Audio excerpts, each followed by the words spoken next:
On en sait un peu plus sur le retour de la série Stargate SG-1, son redémarrage, et le moins qu'on puisse dire, c'est que les nouvelles ne sont pas très bonnes. On voit ça ensemble.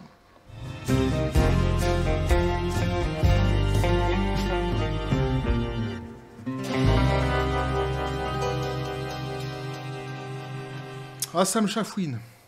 Ça me chafouine, je suis chafouin. Pourquoi? Parce que la série Stargate SG-1, c'est une série chère à mon cœur, une série que j'ai beaucoup, beaucoup appréciée par le passé, qui en plus est pour moi chargée très fortement en émotions, puisque je regardais cette série avec mon père, le paternel à l'époque, quand j'étais adolescent.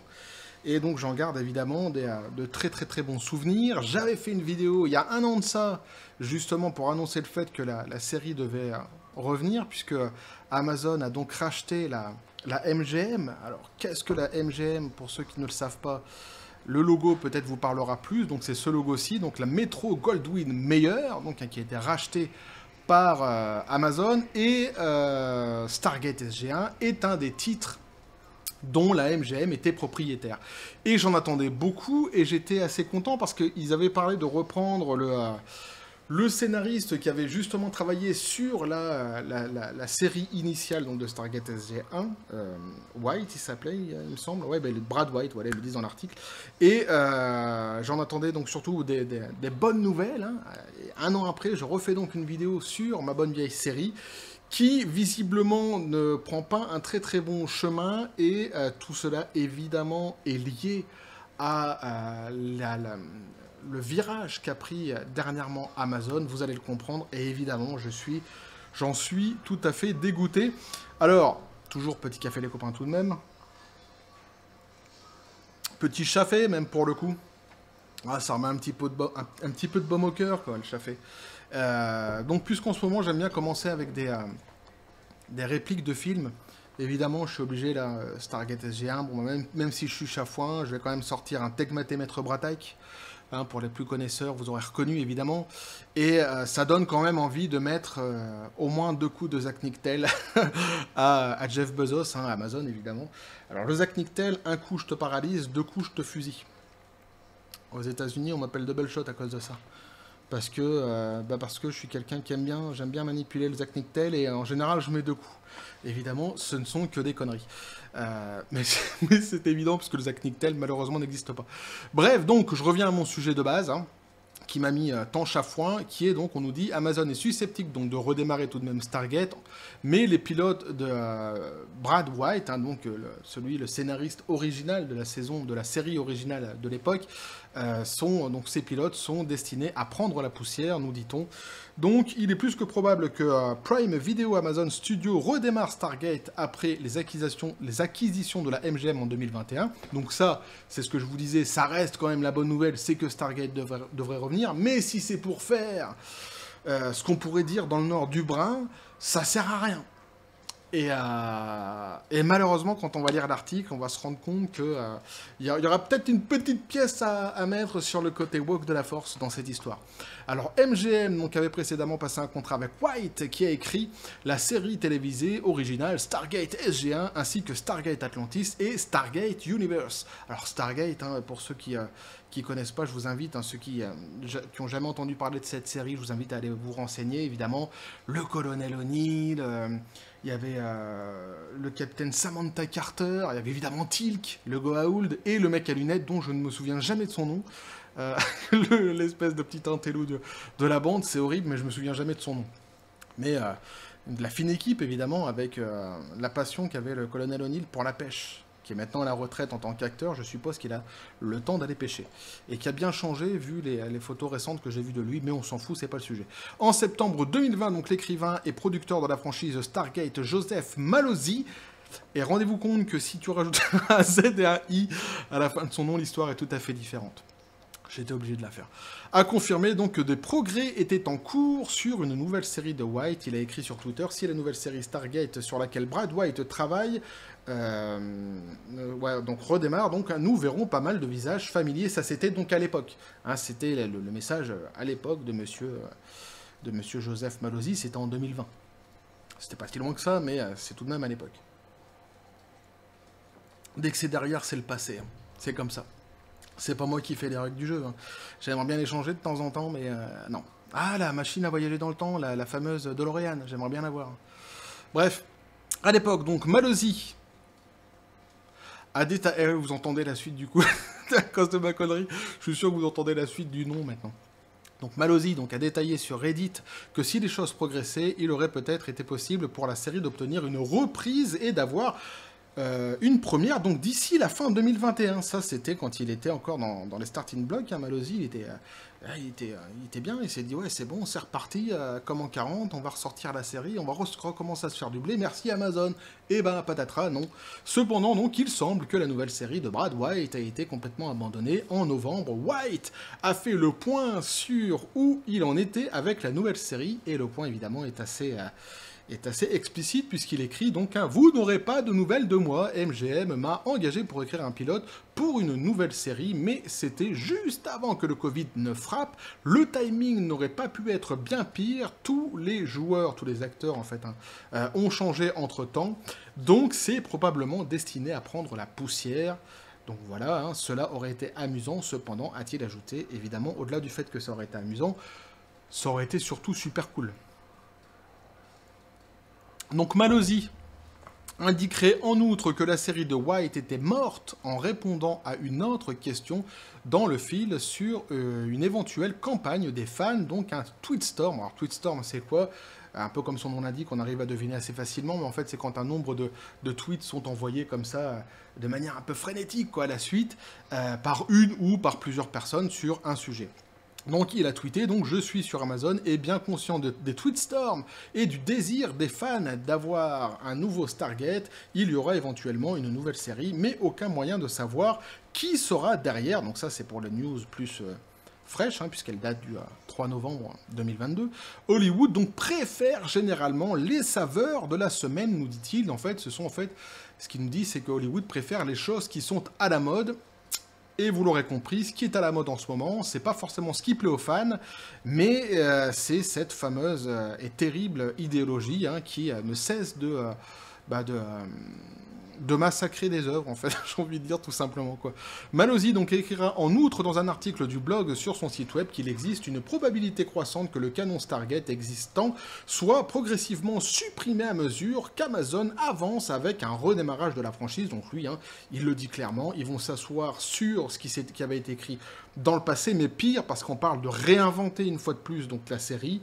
Donc c'est pour ça que je dis qu'on peut mettre une petite pièce sur le côté woke de la force. On nous dit, en effet, lorsqu'Amazon a annoncé son achat de la MGM, il a indiqué qu'il réinventerait bon nombre de ses propriétés. Le vice-président principal de Prime Video et d'Amazon Studios, Mike Hopkins, a déclaré dans un communiqué de presse annonçant l'achat, la MGM possède un vaste catalogue de plus de 4000 films, donc un 12 Angry Men, Basic Instinct, Creed, James Bond, Legally Blonde, enfin il y a toute la liste là, enfin il y a une liste, il y a une certaine liste en tous les cas des films les plus connus, Tomb Raider, etc. Si vous voulez aller les lire, je vous laisserai l'article dans les sources de la vidéo, de toute façon.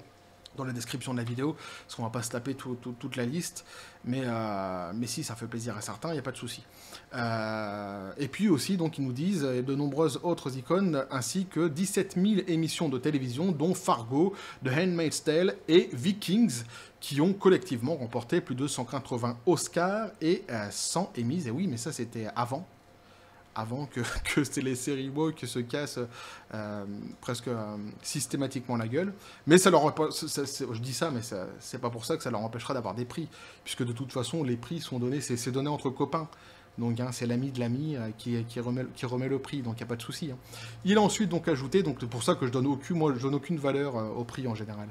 Il a ensuite donc ajouté donc la véritable valeur financière derrière cet accord est le trésor de la propriété intellectuelle dont le catalogue approfondi que nous prévoyons de réinventer et de développer avec la talentueuse équipe de MGM. C'est très excitant et offre tellement d'opportunités pour une narration de haute qualité. Donc, ce qui est marrant, c'est que dans cette phrase, il y a un petit peu tout, puisqu'il est conscient, en fait, de la véritable valeur financière qu'est la propriété intellectuelle et le catalogue, en fait, de ces films et de ces séries, qui doivent leur succès à leur qualité d'abord, et leur pérennité, j'ai envie de dire, sur le long terme, grâce à leur fanbase.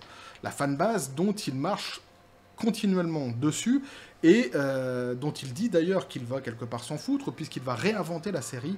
C'est marrant parce qu'il y a vraiment c'est- ils sont conscients quand même, hein. Ils sont conscients de ce qu'ils font. C'est pas juste. Alors oui, évidemment, vous allez me dire, c'est pas des small players, c'est pas des petits joueurs, ils savent ce qu'ils font. Mais ce que je veux dire par là, c'est que quand nous, ça nous agace en fait, qu'ils détruisent une licence, ils en sont tout à fait conscients et ça en fait, savoir ça, même si on s'en doute de toute façon à la base, c'est assez effrayant en réalité. Alors, YouTuber Nerd Cookies. Alors, Nerd Cookies, c'est une chaîne américaine qui fait du décryptage sur tout ce qui est séries de science-fiction, etc. Donc, Right on Target, c'est pile poil le sujet ici, qui compte plusieurs dizaines de milliers d'abonnés, et donc, hein, qui fait d'ailleurs une petite analyse assez sympathique que je partage assez, c'est pour ça que je vous la propose, où on nous dit, donc, Nerd Cookies donc, n'a pas apprécié la nouvelle selon laquelle Amazon avait mis de côté le pilote de Brad Wright. Elle déclare: c'est frustrant, typique des studios qui achètent des franchises et ne sont pas disposés à travailler pour créer quelque chose qui élargit, enrichit et respecte ce qui a été fait précédemment. La tradition, le canon et le fandom sont considérés avec dédain, tandis que les créateurs de la saveur de la semaine, donc de la mode, continuent de produire des redémarrages. C'est ce que je disais, hein, sur cette espèce de mépris qui existe donc sur les fans de la première heure. Mais alors, ils méprisent les fans de la première heure qui ont construit en fait le succès de certaines licences, mais ils se servent du succès de ces licences-là, c'est là le côté pervers, pour justement faire passer un nouveau message qui n'a plus rien à voir avec ce que les fans avaient aimé de base. Je ne sais pas si je suis bien clair dans ce que je dis, mais je pense que de toute façon, on pense tous à peu près pareil et que vous m'aurez compris. Donc Nerd Cookies donc exprime ensuite sa déception auparavant. J'avais espéré qu'Amazon se réorganisait simplement après un achat aussi monumental de MGM et que ce ne serait qu'une question de temps avant que le script de White ne soit éclairé. Cependant, il semble maintenant que le temps passe et que cela soit de moins en moins probable. À la lumière de ces nouvelles informations, je me sens une fois de plus exaspéré par la mauvaise gestion apparente d'un autre studio hollywoodien, d'une autre franchise bien aimée, dit-elle. Disney, Warner Bros, Amazon et autres semblent se placer continuellement en opposition avec les fans. C'est exactement aussi ce que je pense et ce que je ressens. Et ce que beaucoup de toute façon pensent et ressentent. Puis c'est même pas une question de ressenti, puisque c'est un constat, c'est factuel. Alors trop souvent, donc ces entreprises, et alors si t'aimes pas, évidemment, t'as alors là, tu te fais insulter tout. Alors, hein, si c'est, ça va être, tu vas passer pour un raciste, tu peux passer pour un complotiste, mais tu peux passer pour tout en fait, pour tout ce qui est phobe, peu importe ce que c'est. Et évidemment, il y a jamais de remise en question, quoi, hein. On est uniquement à chaque fois dans l'insulte et c'est systématique, hein. C'est ça qui est assez hallucinant. Et d'ailleurs, peu importe le public. Parce qu'en fait, beaucoup d'œuvres, en fait, entre elles, sont très différentes et s'adressent à des publics souvent très différents. Mais les anathèmes sont exactement les mêmes. C'est ça qui est fou, c'est ça qui est fabuleux, quoi. C'est que, alors, par exemple, on l'avait vu pour Le Seigneur des Anneaux, ils essayaient de dire que ceux qui n'aimaient pas Le Seigneur des Anneaux, la série qui était sortie, c'était comment ils avaient appelé ça? Des extrémistes. Je sais plus comment ils avaient appelé ça exactement aux États-Unis. Enfin bref, des extrémistes blancs, quoi. En gros, c'était ça, ce qui est déjà assez raciste de dire ça. Mais donc, ils avaient tous ceux qui étaient contre ce qui se passait avec la série. Forcément, c'était des racistes. C'est hallucinant, mais c'est comme ça. Mais c'est marrant parce que ce que je voulais dire, c'est que ce terme-là peut être repris. En fait, ils peuvent le décliner à l'infini. Le Seigneur des Anneaux, c'est un public qui est bien particulier, qui est bien précis, qui est bien ciblé. Tu peux regarder à côté, par exemple, on l'avait vu dernièrement avec Mercredi, la série de Tim Burton sur Netflix, qui cartonne, on peut l'imaginer assez facilement, est un public différent, mais là pareil, c'est-à-dire que tu peux être, si tu aimais quelque chose, une critique en disant ouais, ben bon, la série je l'aime bien, mais le côté woke est quand même assez usant, et ben pareil, on va dire ouais, mais t'es un raciste, donc c'est pour ça, c'est marrant, parce qu'en fait, ces anathèmes-là sont recyclables. Peu importe le public qu'il cible, dès lors que tu es dans la contradiction, dès lors que tu dis bah ouais mais moi ça me plaît pas ce que vous faites, c'est immédiatement, il n'y a pas de discussion sur le fond, on est uniquement dans l'insulte. Et alors l'idiotie ultime c'est de dire ça te gêne si on fait ça pour une fois, mais en fait le problème c'est que c'est jamais pour une fois, c'est que c'est à répétition. C'est tout le temps les mêmes procédés qui sont utilisés dans quasiment toutes les œuvres, toutes les séries qui sont recyclées actuellement. Donc je continue avec Nerd Cookie, hein, qui nous dit donc trop souvent donc ces entreprises refusent de donner au public ce qu'elles veulent alors qu'elles s'efforcent d'apaiser leurs propres ambitions professionnelles et égoïstes. déclare-t-elle, ils continuent d'acheter ou d'hériter d'adresses IP bien aimées, c'est ce que je disais, puis cherchent à imposer leur propre vision, moi je rajouterais même idéologique, et leur compréhension biaisée des différentes mythologies et des personnages qui s'y trouvent. Souvent, leur attitude est que les fans devraient simplement être heureux d'obtenir quoi que ce soit sous la bannière d'un nom d'une franchise. En gros, t'es fan du Seigneur des Anneaux, peu importe ce qu'on va mettre dedans, dès que ça s'appelle le Seigneur des Anneaux, ce qu'on te demande, c'est de te taire et d'apprécier. C'est ça. Et je suis assez d'accord avec elle. Et puis donc, il y a ceux qui refusent de faire quoi que ce soit avec une adresse IP bien aimée, privilégiant plutôt un contenu créatif en faillite avec un nom de marque populaire et aucune substance ou narration de qualité derrière, donc affirme-t-elle. Donc voilà ce que je pouvais vous dire là-dessus les copains sur la série donc Stargate SG1 dont on sait que visiblement Amazon veut continuer à produire, ils veulent quand même la sortir. Ils avaient donc un scénario, un pilote qui avait déjà été écrit donc par le scénariste d'origine, hein, qui était donc White. Ce scénario qui visiblement était très très bon et allait plaire à beaucoup de fans selon ce que nous disait comment c'était son nom, monsieur qui terminait par un Z Malozzi. Eh bien, ce scénario donc a été mis complètement au rebut. On ne le verra plus et ils sont en train de voir à donc réécrire, à réinventer complètement la série en cherchant évidemment un nouveau scénariste et ça sent pas très très bon.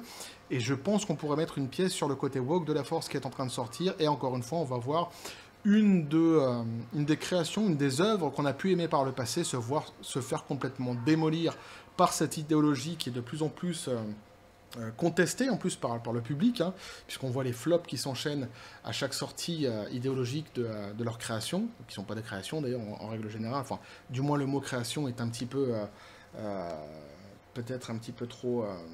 comment je pourrais dire, un petit peu trop en fait tout simplement par rapport à ce qu'ils proposent. Mais donc voilà, donc ça sent pas très bon pour Stargate SG1 et moi je suis chafouin parce qu'évidemment c'est une série que j'attendais beaucoup, un retour que j'attendais beaucoup et ça m'embête de voir comment c'est en train de se passer pour cette série et pour nos amis Goa'uld ou pas d'ailleurs amis Goa'uld hein, pour ceux qui connaissent la série. Bref. Voilà ce que je pouvais vous dire là-dessus les copains, n'hésitez pas à me dire ce que vous en pensez dans les commentaires, à vous abonner si le contenu vous a plu, vous avez activé la petite cloche pour les prochaines notifications, les prochaines vidéos qui vont arriver, balancez un like, partagez la vidéo, vous avez mon Twitter et mon Facebook qui sont dans la description des vidéos, n'hésitez pas à venir et à basculer du côté absurde des réseaux sociaux. Sans quoi les copains, je vous dis toujours à la John Spartan, paix et félicité. Et on va suivre le dossier, puisque de toute façon j'avais commencé à suivre et que c'est une série, c'est une licence que j'aimerais vraiment voir revenir, mais revenir dans son plus bel apparat, mais j'ai bien peur que malheureusement ça ne soit pas le cas et que ça finisse très très mal.